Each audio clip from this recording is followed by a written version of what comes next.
Hey everybody, Brett from AstartesGaming here, back with another Ghost Recon Wildlands character creation tutorial video. So today we're going to be doing Bradley Cooper's character from American Sniper, where he played Chris Kyle, the real-life Navy SEAL, who has the most recorded kills in U.S. military history. So we're going to be creating a pretty straightforward character here. This is my character, obviously. We're going to be, working off of him, but if you haven't created your character already, and I say this in just about every video, you're going to want to choose the face that best represents whatever character you're trying to create, whether it be, Bradley Cooper as Chris Kyle, or maybe one of the Call of Duty characters that we've done in the past.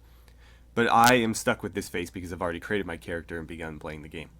So that said, let's jump into the head details first, and we're going to adjust his facial hair. Now, it's kind of difficult to choose the right facial hair for him because some of these are, well, all of these are very, very straightforward. There's nothing, like, you either have a beard or a mustache or you don't.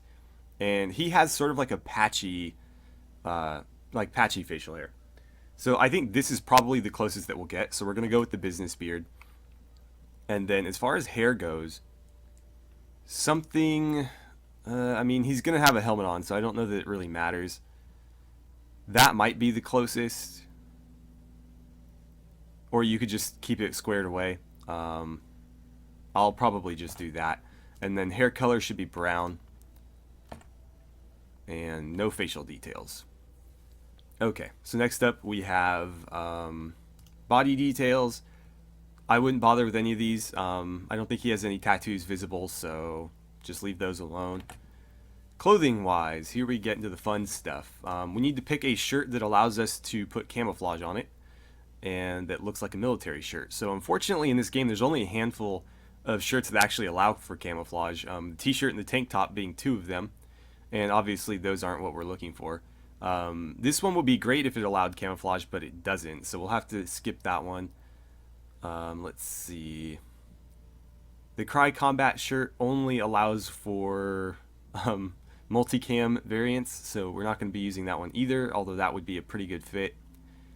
So let's see. I think we might have to go with the jacket. The thing I don't like about the jacket is the like the elastic that's really obvious around it. And so I tend to favor the fleece because of that, but you can sort of take your pick there. In fact, I will use the fleece just because the other thing about the jacket, if you put camouflage on there, see that's Cryptek Nomad, right? If you go to the fleece and do Cryptek Nomad, it's a completely different color. And I've noticed that the jacket is considerably darker for any camouflage that you use. You can see my vest is also the same color or the same pattern, and it's a completely different color, significantly darker. So I'm going to go with the fleece that looks a bit more accurate. And then the camouflage we're going to be using is the DCU tricolor. This camouflage looks terrible in this game, but this is what he is wearing, and so that's what we'll be using. The pattern that they've decided to use for DCU in here is much, much too small and too saturated. But again, this is what he's wearing, so we're just going to stick with it. And then as far as the vest goes, you're going to want the IBA, and probably in a lighter color like sandstone. Then we'll go to the pants. You're going to want the cargo pants, probably cargo B with the knee pads, and then again the DCU tricolor. And then footwear, take your pick here, it really doesn't matter. I would probably go with either the hiking boots or the hiking shoes. I'll leave mine on the hiking shoes for this example. And then no ghillie suit.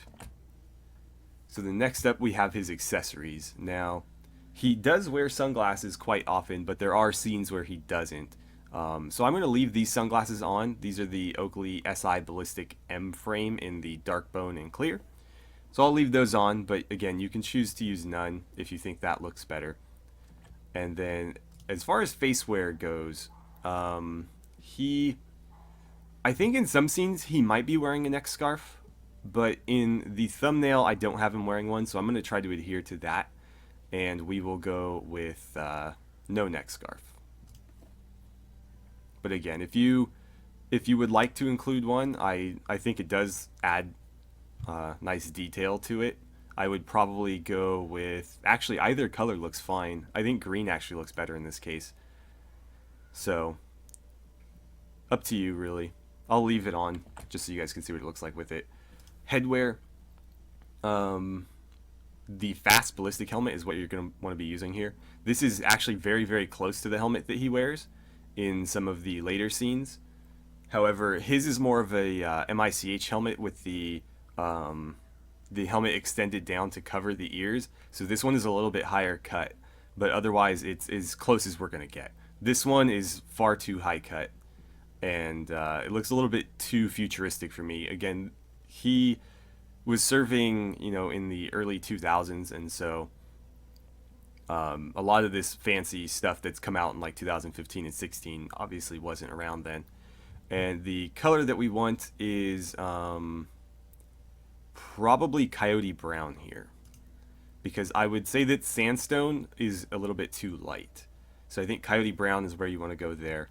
And then headset wise, I think headset A is going to be the most accurate, and I would probably make the headset coyote brown as well. Okay, handwear. This one's difficult because the gloves that he's wearing are fairly generic, but they are very much black. So you can pretty much take your pick of anything that's not fingerless here and have it look fine, so long as you color it all black. So you could go like that. You could do the Kevlar gloves in all black. You could do the Nomex gloves in all black. And I'll probably do those just because I think those look the best with the fleece. The other gloves kind of look weird where the sleeves end.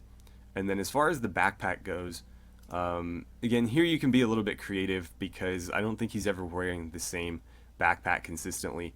So you could throw the drone on there. I like to use the drone, as I've said in the previous episodes or videos, because obviously the player character does have a drone that they use quite often. But you could go with something heavier as well, maybe something like the Sapper Pack, which I'm a big fan of. And if you're going to use any of these, I would recommend using sandstone as well. And then as far as patches, pretty much anything with American flag is going to fit in just fine. So you could use the black and white one. There's a couple that are full color, and then there's a camouflage one. Take your pick. I'll probably use the full color one because I believe in the movie he is wearing a full colored American flag patch on his sleeves and on his vest. And so there you have it. I am going to take this off just so that we can kind of compare to the final, or the thumbnail. But there we have our version of Bradley Cooper's Chris Kyle from American Sniper. I think he looks pretty good. Again, I'm a bit disappointed with the shirt options as far as camouflage is concerned, because unless you're doing like a heavy jacket, you really don't have any options. But it is what it is. We've done the best we can with what the game will allow us. I'm not sure why these mag pouches are so long. It may have something to do with one of the weapons I'm carrying, because the vests do change based on the weapon you're using. Anywho, there is Chris Kyle, or Bradley Cooper as Chris Kyle. Hopefully you guys enjoyed this video and found it helpful. I thank you very much for watching, and I will see you guys next time.